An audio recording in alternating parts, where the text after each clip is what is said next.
Xin chào quý vị và các bạn. Hôm nay tôi sẽ giới thiệu đến quý vị và các bạn một món tráng miệng, kem sô-cô-la. Về nguyên liệu, chúng ta cần khoảng 100 g sô-cô-la cho 3 người ăn. 60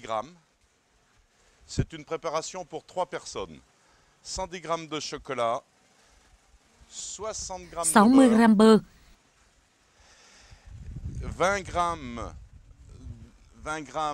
20 g đường, một chút xíu muối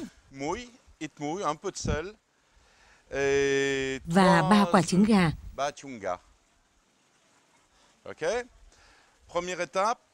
Đầu tiên, sô-cô-la chúng ta làm cho tan chảy ra bằng hình thức chưng cách thủy trong một chiếc nồi.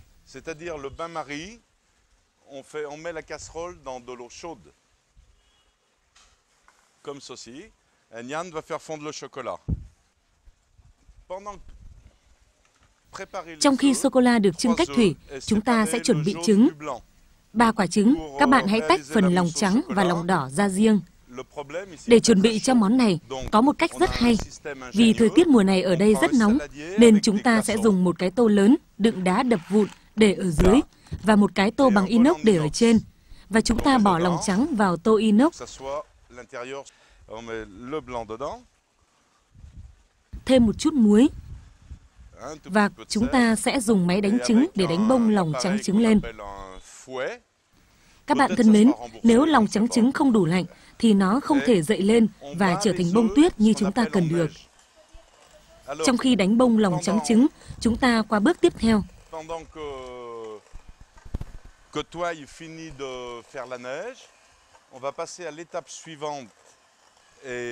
Khi sô-cô-la nóng chảy hết, chúng ta bỏ nồi ra ngoài. Chúng ta sẽ cho 60 g bơ vào để tiếp tục khuấy tan trong sô-cô-la, để làm cho món kem của chúng ta mềm và mịn.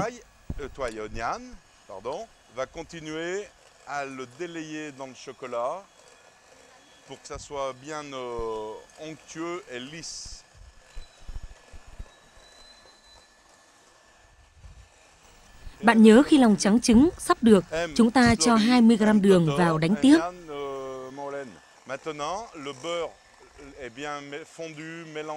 Khi sô-cô-la và bơ đã hòa tan, các bạn cho lòng đỏ trứng vào từ từ và trộn đều với nhau.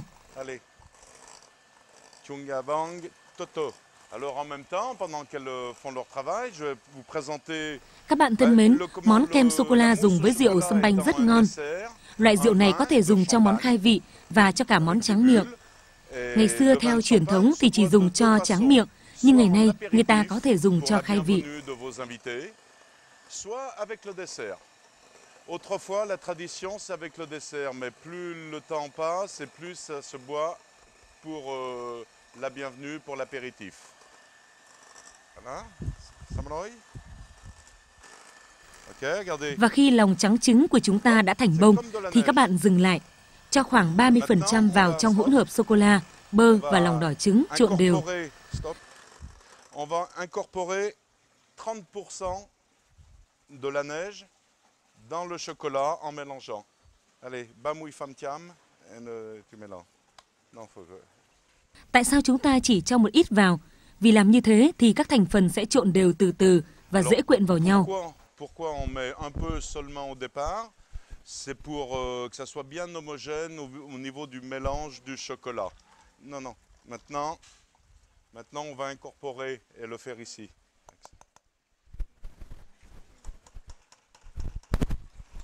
Parce que c'est froid. Allez.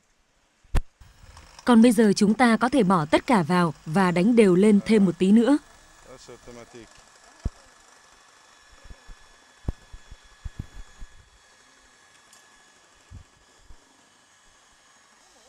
Ok.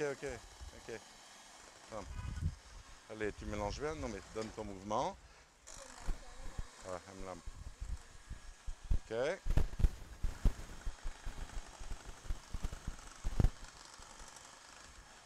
Alors, pourquoi nous avons mis du beurre dedans? Parce que quand c'est terminé, à ce stade, il faut les placer. Và bây giờ thì chúng ta sẽ trình bày ra 3 chiếc ly cho 3 người ăn. Và các bạn hãy bỏ vào tủ lạnh 2 tiếng đồng hồ trước khi dùng nhé. Il a la capacité de fondre mais au réfrigérateur de se durcir à nouveau.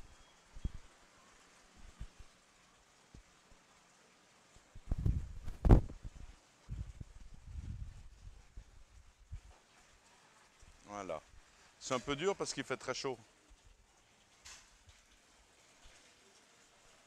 Froid, avec le froid, donc ça va se durcir. Et voilà. Chúng tôi vừa hướng dẫn các bạn làm món kem sô-cô-la. Sau 2 giờ để lạnh, các bạn có thể dùng kem với rượu champagne. Cảm ơn quý vị và các bạn đã theo dõi. Chúc các bạn thành công và ngon miệng. Kính chào tạm biệt. Chuyên mục Phụ nữ và cuộc sống kỳ này của chúng tôi xin tạm dừng tại đây. Cảm ơn sự quan tâm theo dõi của quý vị và các bạn. Thân ái chào tạm biệt.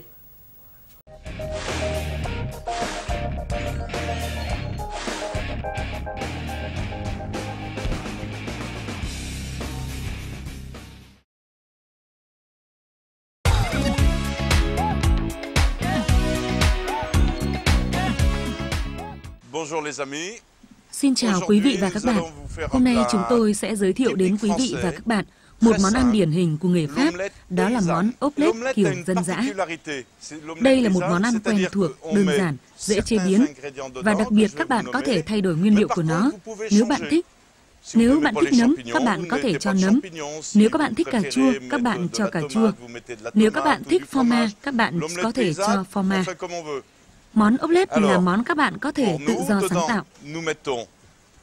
Với chúng tôi, hôm nay chúng tôi sẽ dùng thịt xông khói, muối, tiêu, hành củ,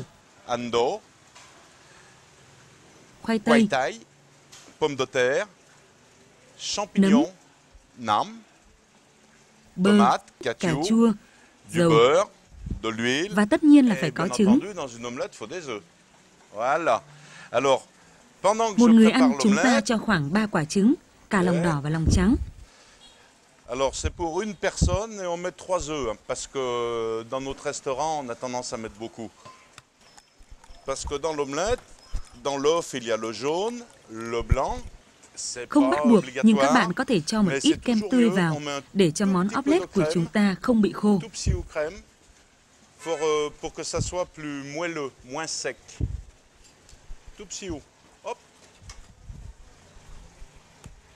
Ensuite, on remet la crème au frigidaire.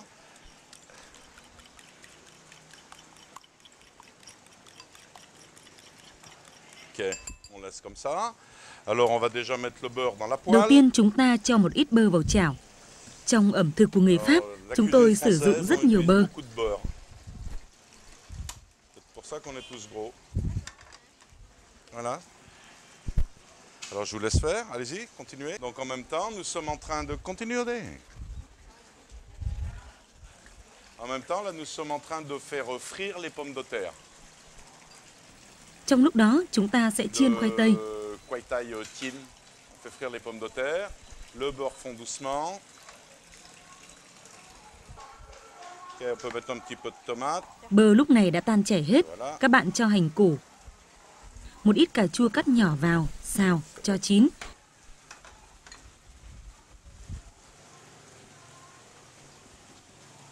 Thịt xông khói. Và sau đó chúng ta sẽ cho trứng.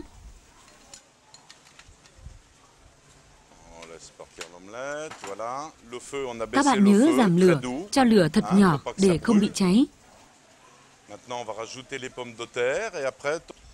Sau đó chúng ta cho khoai tây vào.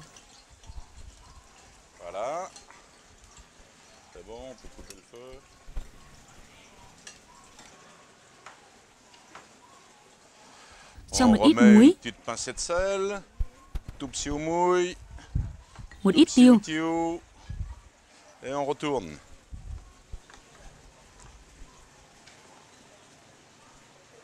Alors dans l'assiette, on a mis un peu de salade verte, de laitue, un peu de tomate. C'est pour la décoration, ça. C'est pour que ça soit moins triste. Lật miếng trứng của chúng ta lại cho chín đều. Maintenant, on retourne l'omelette. Ok, tu la mets directement dans l'assiette. Allez. Trên đĩa các bạn trang trí một ít rau xà lách và cà chua cho đẹp mắt. Sau khi lật trứng, chúng ta để thẳng ra đĩa. Vậy là món ốp lết của chúng ta đã xong. Nhưng các bạn nhớ là chúng ta có thể thay đổi thành phần nguyên liệu của nó như các bạn thích nhé. Cũng như các món ăn khác, người Pháp thường dùng với một loại rượu. Món ốp lết này các bạn có thể dùng với rượu vang của vùng Tây Nam nước Pháp, một loại rượu có từ lâu đời và khá mạnh. Chúc các bạn thành công và ngon miệng. Xin chào tạm biệt. Chuyên mục Phụ nữ và cuộc sống kỳ này của chúng tôi xin tạm dừng tại đây. Cảm ơn sự quan tâm theo dõi của quý vị và các bạn. Thân ái chào tạm biệt.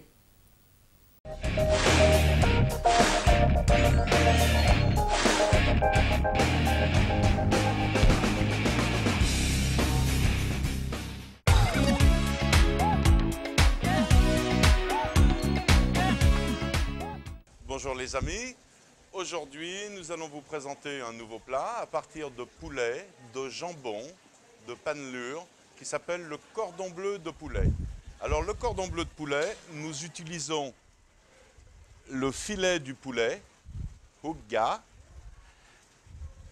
du jambon de Parme, jambon cru, de l'emmental, du fromage.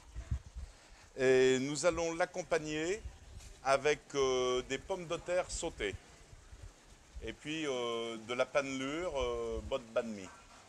Ok? Donc toi et Nyan vont commencer. Donc alors là, on coupe l'emmental en très fines tranches. Voilà, on a bien écrasé, bien aplati nos blancs de poulet. On pose l'emmental réparti dessus comme un tapis, hein, le fromage emmental, voilà, comme un beau tapis au-dessus. On rajoute le jambon. Alors le jambon, c'est du jambon fumé ou jambon de Parme ou jambon de Bayonne, c'est-à-dire c'est des jambons crus. Voilà, et ensuite on roule.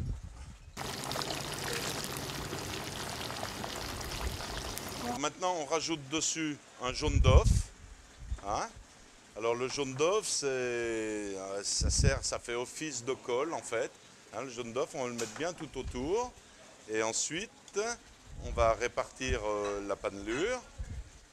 Ça sert de colle, le jaune d'œuf. Bot banh mi. Voilà, suffisante. Stop. Ok, on répartit bien. Voilà, tout le tour.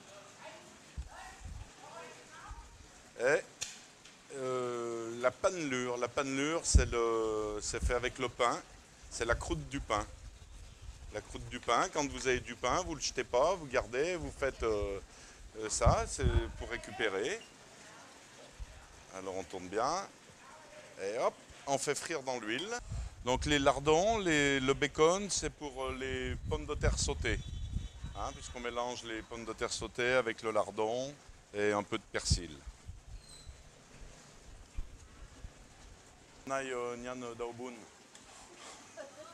Avec les échalotes, ando, oh, tu vois, bacon, ando, échalotes, bacon, on fait frire un peu.